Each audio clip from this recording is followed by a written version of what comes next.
This was Colombia in 2000, the government at war with rebel groups, spiraling violence, and a shaky economy.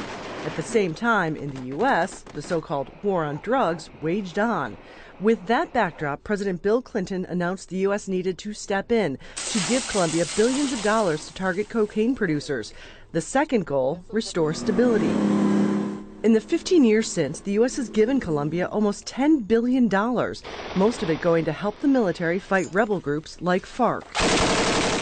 Now, with a peace deal between them on the horizon, the Colombian president is coming to the U.S. to ask them to keep the money coming. Peace is expensive. Sometimes it costs more to wage peace than it costs actually to wage war, because you have to implement the accords, you have to demobilize guerrillas, you have to train, you have to put the institutions of the state in place where they haven't necessarily existed in the past, and so that takes money. The U.S. is likely to continue to provide Colombia with hundreds of millions of dollars. Some of it will be spent targeting the drug trade, which has had some success. In 2001, there were more than 140,000 hectares of cocoa fields in Colombia. The UN estimates about half of that is now gone, but production has been increasing. In large part because over U.S. objections, Colombia stopped using planes to drop herbicides on cocoa fields after concerns it increased the risk of cancer.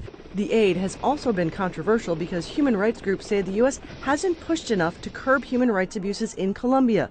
They warn that a peace deal could make that even worse. There has to be investigation. There has to be prosecution. Those who perpetrated human rights violations need to be held accountable. And that has not really happened.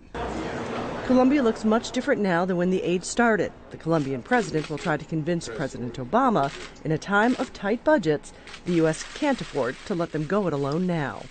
Patty Culhane, Al Jazeera, Washington.